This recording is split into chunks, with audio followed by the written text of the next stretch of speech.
میرے حبیب کریم علیہ السلام نے جس عورت کو پسند کیا، جس عورت کی تعریف کی، جس عورت کی بابت میرے نبی نے ارشاد فرمایا، وہ بڑے خوبصورت لفظ ہیں، صاحب احکام القرآن نے لکھے ہیں۔ میرے حبیب پاک نے صحابہ کی محفل سجائی، مجمع کھچا کھچ مسجد بھر گئی۔ حضور نے فرمایا بول کے بتاؤ خیر النساء کون سی ہے، عورتوں میں سب سے اچھی بی بی کون سی ہے، بول کر کے بتاؤ۔ حضرت صدیق اکبر سے لے کر مولا علی تک، حضرت علی سے لے کر جناب بلال تک، حضرت سلمان فارسی سے لے کر عبداللہ مزنی تک بھرا پڑا ہے مجمع۔ حضور نے فرمایا بولو سب سے اچھی عورت کون ہوتی ہے؟ ایک صحابی کہنے لگے حضور جس کی نماز قضا نہ ہوئی ہو، فرمایا وہ بھی اچھی ہے پر تم میری مراد کو نہیں پہنچی۔ ایک نے کہا حضور جو خامد کی تابع دار ہو، فرمایا وہ بھی اچھی ہے پر تم میری مراد کو نہیں پہنچے۔ ایک صحابی نے کہا یا رسول اللہ جو پاک دامن ہو، حضور نے فرمایا تم میری مراد کو۔ حضرت علی فرماتے ہیں جب سب کے جواب غلط ہو گئے تو میں قد میرا چھوٹا تھا، میں پیچھے بیٹھا تھا، میں گردن جھکا کے پیچھے سے نکل گیا۔ سیدہ طیبہ طاہرہ حضرت فاطمہ الزہرا رضی اللہ تعالی فرماتے ہیں بی بی صاحب کے پاس پہنچا، میں نے کہا فاطمہ حضور نے سوال کیا ہے۔ تو حضرت فاطمہ بھی گویا مسکرا کے کہنے لگی علم کے شہر کے دروازے تو آپ ہی ہیں، تو آپ یہاں آ گئے۔ کہا حضور نے سوال کیا ہے اور مجھ سے لے کر ابو بکر عمر عثمان غنی تمام کو کسی کو جواب نہیں آیا۔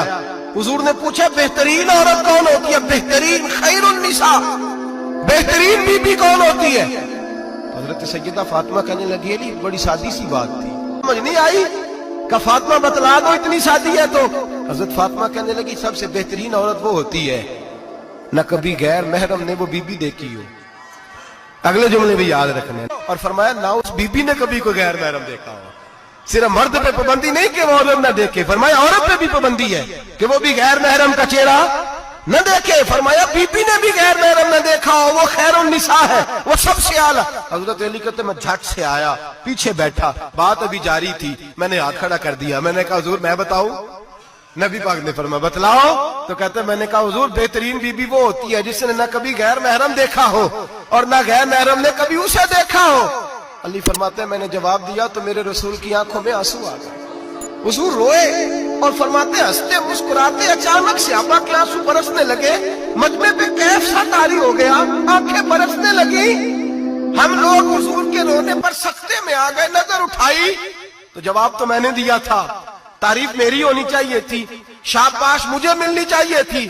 میرے حبیب نے رو کے آنسو پوچھ کے فرمایا میں تمہیں کہتا نہیں الفاطمہ تو بدعۃ منی، فاطمہ واقعی میرے جگر کا ٹکڑا ہے، فاطمہ میرے وجود کا حصہ ہے، میں تمہیں کہتا نہیں رہتا؟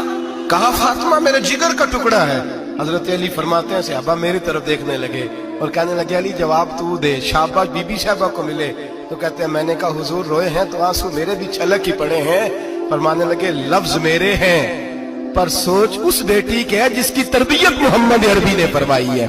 فرمایا جملے میرے ہیں میں بیان کر رہا ہوں لیکن پیچھے سوچ اس نور والی بیٹی کی ہے جس کو اپنے گھر کے اندر رہ کے آنگن میں رکھ کے رسول پاک نے پرورش فرمائی۔ حضرت فاطمہ فرماتی ہیں حضرت علی میرے پاس دوڑے آئے اور کہنے لگے فاطمہ چل مسجد، پتہ نہیں حضور کو کیا ہو گیا۔ حضور رو رو کے بےحال ہو گئے اور حضور حجرے میں رو رہے اور ہچکیوں کی آواز مسجد میں آ رہی ہے، چل ذرا چل کے حضور کی بات دیکھ کیا ہوا ہے، ہماری کو طاقت نہیں اندر جانے کی۔ سیدہ طیبہ طاہرہ حضرت فاطمہ جھٹ سے پردہ اوڑا، حاضر خدمت ہوئی، اندر گئیں، کہتی ہیں حضور کے کندھے پہ ہاتھ رکھا تو محبوب بیٹی کے ہاتھ کی ٹھنڈک محسوس کی، سر سجدے سے اٹھایا، فرمایا فاطمہ آ گئی ہو؟ حضور آئی، فرمایا چل بیٹی تو بھی ہاتھ اٹھا اور میری امت کی بیٹیوں کے لیے دعا مانگ، چل تو بھی ہاتھ اٹھا میری امت کی بہنوں ماؤں کے لیے دعا مانگ۔ محبوبہ کیا ہوا؟ میرے حبیب نے فرمایا رات مجھے دکھایا گیا ہے دوزخ میں کچھ بیویاں ہیں، ان کے بال فرشتوں نے باندھے ہوئے ہیں اور انہیں گرز مار رہے ہیں، وہ چیختی چلاتی ہیں اور مدد کے لیے پکارتی ہیں، بڑی تکلیف میں ہیں۔ تو بی بی صاحب عرض کرتے ہیں یا رسول اللہ ان کی غلطی کیا ہے؟